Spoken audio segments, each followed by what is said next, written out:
My name is Kelly Yarbrough, and I'm the Director of Community Programming at Prairie Retreat and Preserve in Manhattan, Kansas. Normally, I'd be busy coordinating our public event series, like yoga, open trail days, and artist receptions. But it's a weird time. In-person public programming is out. But I can't help noticing that some things haven't changed. The earth is still spinning, and spring is upon us. We still need sunshine and fresh air. We need connection to each other and to places that matter. The Places Between Us is part podcast, part walking tour. Conversations from a distance with artists, poets, educators, and changemakers as they take us on virtual walks through their own special places. Jill? Hello. Awesome. Well, here we are at Konza. You like Konza? Oh, yeah. So we've just gone over the Kings Creek Bridge, and we are going through kind of a lowland area that you can see it's been burned recently. So we've got some tracks there from the fire crew, but you can also see the green, and the green is the new grass that's coming up. And so I've got the camera going down showing the grass that's coming up, because about 3/4 of the biomass of the prairie is actually underground rather than above ground. And so when you burn, you've just got to imagine that 3/4 of the life of the prairie, underground, isn't getting touched by that fire. So it's just waiting for all of that dead stuff to get cleared off from above. That's cool. I love that you're so full of facts. When was this burn done? Like how much time has passed? We've only got about a week and a half since that burn was done. Wow. So about a week and a half of time for that grass to pop up like that, maybe 2 weeks. Just in general, for people who might not know, Konza does have some particular rules around walking on the nature trail, and it's not the same thing as a public park. Right. So can you explain just briefly why some of those rules are in place? Happy to, yeah. Because Konza Prairie is owned by the Nature Conservancy, it is a private lands and private location. And so they have suggested, and they have graciously offered, that part of the area be open to the general public, and that is the nature trail. And because of that, they have asked that it be considered a wildlife preserve, and to respect the needs of wildlife, they've asked that people leave their pets at home. And so dogs are not allowed on the nature trail. And so a lot of people need to realize that when they come out, even though it is outdoors and it is a gravel road, gravel trail, that dogs are not allowed out there. I have 3 dogs, and none of my dogs have ever been out there. And beyond just the fact that it is owned by the Nature Conservancy and it's private land, I mean, Konza is also basically a living laboratory, right, for research. Exactly right. It is a living laboratory. And so the site is there for research. Scientists are doing research there, specifically at the creek. What changes have you seen since we've been under this quarantine life? So since the quarantine has come on, the number of people coming out to visit the nature trail has gone up significantly. Interestingly enough, when you come, the parking lot can look alarming because there's a lot of cars in the parking lot. But with 2.5 miles of trail on the small trail, there's enough space that actually there's plenty of room for all of those people out there. So even though it looks alarming, it's really not once you get out on the trail. That's good to know.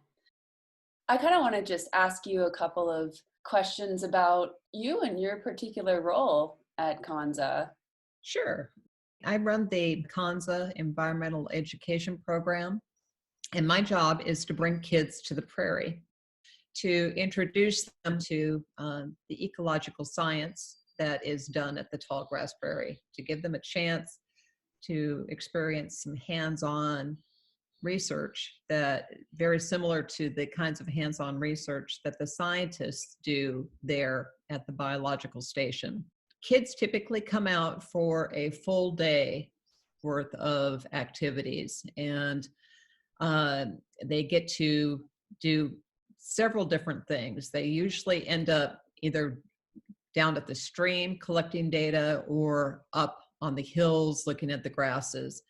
So for example, they might be at the stream taking a look at the chemistry of the stream, and then right after they determine the clarity or the cleanliness of the water, then they catch the macro invertebrates living in the stream, and then they can compare their data of the stream chemistry with their results of what they caught. So it's a really amazing opportunity for these kids to get out and to get to the prairie and to get hands-on activities. I'm seeing smoke, dark smoke. So this is an active burning day, I guess. Yeah, there's It was an active burning day on Konza. It sure was. Yeah, it sure was. And you can actually see the orange flames. And I'm assuming those and are so, very much off limits to the public. Yes. Right, right. But the reason we can see the orange flames is because of all the rain we had last year. 46 inches of rain in 2019, and normal for our area of the Flint Hills is 33 inches of rain. And so because of that extra 13 inches of rain, we had a really good crop of grass. And so because of that, the flames got really big from that fire. Back to the KEEP program a little bit. It's really such a unique and awesome program that you have for the kids. Do you teach all of that yourself, or who teaches these classes? Oh yeah, there's no way I could do all that. So we have a group of amazingly talented and energetic docent volunteers that help with the program. And we have about 50 volunteers that work with us. And so we typically welcome between 2,500 and 3,000 school children a year. And we break them up into small groups, because the best way to be effective with communicating with kids is to have an adult with a small group of kids. And so in order to do that, we need lots of volunteers. And so we get people from the community who join our docent program and learn about the Prairie and learn about the education program. And I couldn't say enough about them. An amazing group of people that help us with the program. Yeah. It's such a cool model, I think, for education, because not only are you reaching thousands of school kids, you're also engaging other members of the community in the environmental education process. Not to mention the teachers. You do a teacher training too, right? We do. We offer teacher professional development, teachers workshop every summer. So it's a 1-week full immersion program for teachers. Turns out to be almost like summer camp, because the teachers have so much fun. The teachers are doing all of the activities that we have available. They do them themselves. So the teachers are in the stream. The teachers are up on the hill collecting grasshoppers. The teachers are identifying wildflowers. And in return, they get to bring their kids out to Konza Prairie for free. And they also get a budget for school bus transportation. The Konza will pay for the school buses to bring the kids out. That's huge. That's great. Clearly right now, schools are not in session. So I'm assuming field trips are out right now. Yes.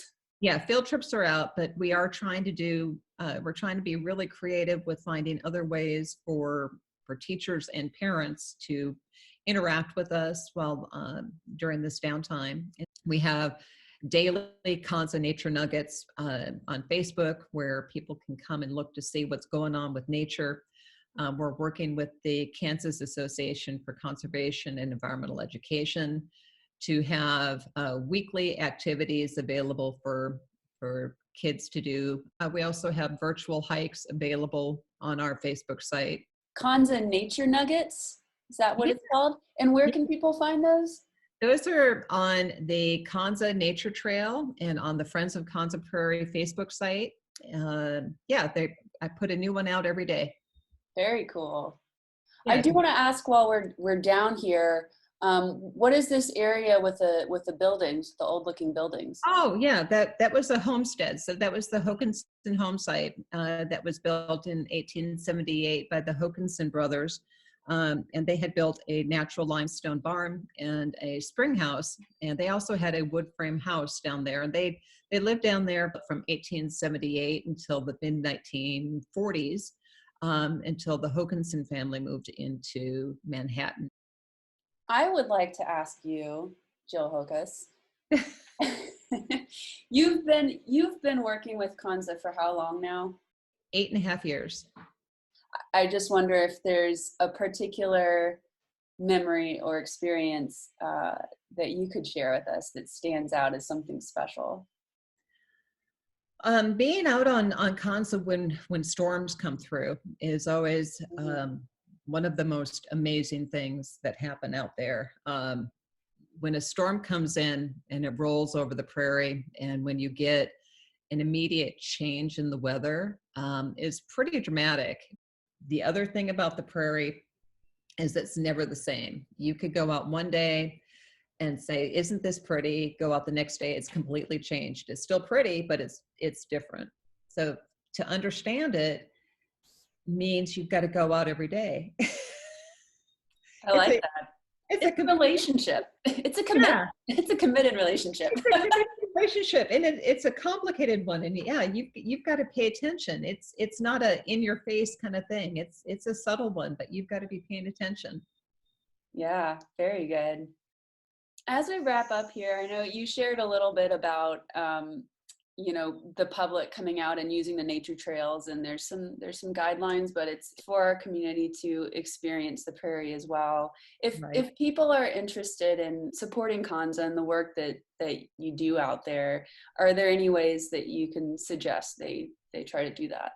There is, and one of the best ways to support our work is to become a member of the Friends of Konza Prairie organization, which helps to support not only the Konza Environmental Education Program, but also it helps to support other activities at Konza Prairie and helps to maintain the nature trail. And so if you like those things, if you think those things are worthwhile, become a member of the Friends of Konza Prairie. We're recording this at the very end of April. Not quite sure yet when it's going to be released, but do you have a favorite wildflower, perhaps, that we could You, look for? you know, that's like asking an artist's favorite color. Do I you have a was just favorite going to say color? that. I know. I'm like hearing myself ask this, thinking, why? Why would I do this? There, because May in on the prairie is when everything explodes, especially the last 2 weeks of May. So if you're playing this sometime in the last 2 weeks of May, please go out onto the prairie and please go out and see the wildflowers, because we've had a lot of rain here recently, and with all the rain last year, it's bound to be an amazing May for wildflowers. So be looking for like the prairie turnip, the purple coneflower, the catclaw sensitive briar, the prairie petunia, American germander. I'm just going to keep going because you want the cobea penstemon, Dakota verbena, wild onion,